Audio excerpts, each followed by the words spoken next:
says we have some of the questions which we need to prove that dy by dx is this.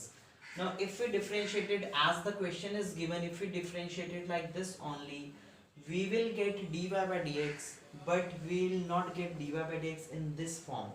That form will be different, so our purpose in that case will not be solved.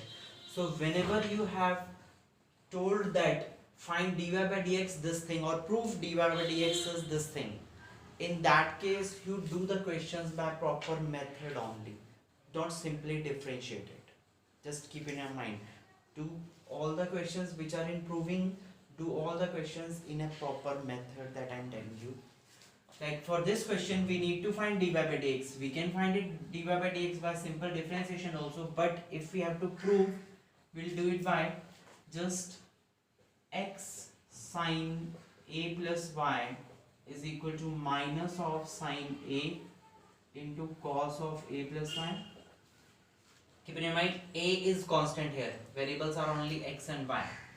So we got x is equal to minus sine a cos a plus y divided by sine a plus y.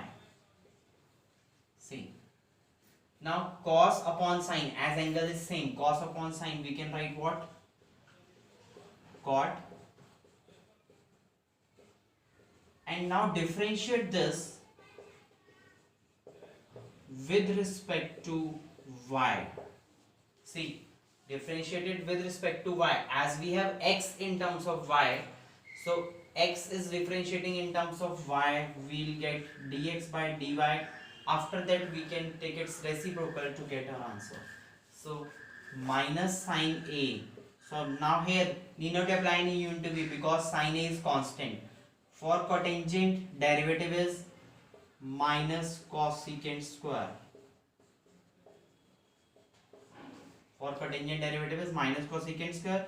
So it is minus minus plus sine a. If we write this in denominator, it will be sine square. Reciprocal of cosecant is sine. And on taking its reciprocal, dy by dx will be sine square of a plus y divided by sine a, and that is what we need to prove. So keep in your mind, in case of proving questions, you apply the method. Don't directly differentiate it. Just note it down.